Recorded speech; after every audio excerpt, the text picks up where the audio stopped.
പലപ്പോഴും വാക്കുകളിൽ മാത്രം ഒതുങ്ങുന്നതാകരുത് സഹജീവി സ്നേഹമെന്ന് കാണിച്ചു തരികയാണ് ഇവിടെ ഒരു കൂട്ടം ആൾക്കാർ. തെരുവുനായയായിരുന്നുവെങ്കിലും ഒരു നാടിന്റെ കാവൽക്കാരനായിരുന്ന അപ്പു എന്ന നായയുടെ 1-ാം ചരമവാർഷിക ദിനം ആചരിച്ചിരിക്കുകയാണ് കരുനാഗപ്പള്ളി തടവയിൽ പ്രദേശവാസികൾ. ഒളിമങ്ങാത്ത ഓർമ്മകൾക്ക് മുമ്പിൽ ഒരുപിടി സ്മൃതിശൂന്യങ്ങൾ, ഇതായിരുന്നു ആ ഫ്ലെക്സിൽ അച്ചടിച്ച വാക്കുകൾ.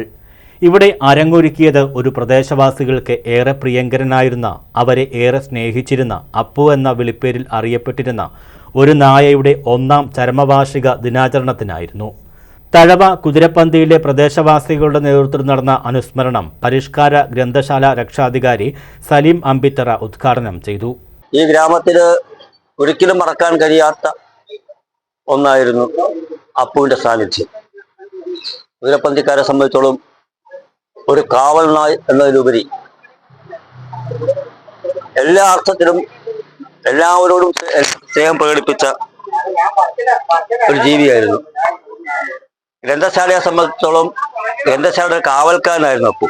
അനുസ്മരണത്തിന്റെ ഭാഗമായി പുഷ്പാർച്ചന, മധുര വിതരണം എന്നിവയും സംഘടിപ്പിച്ചിരുന്നു.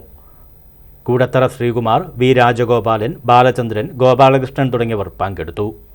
News bureau, Karunagappally.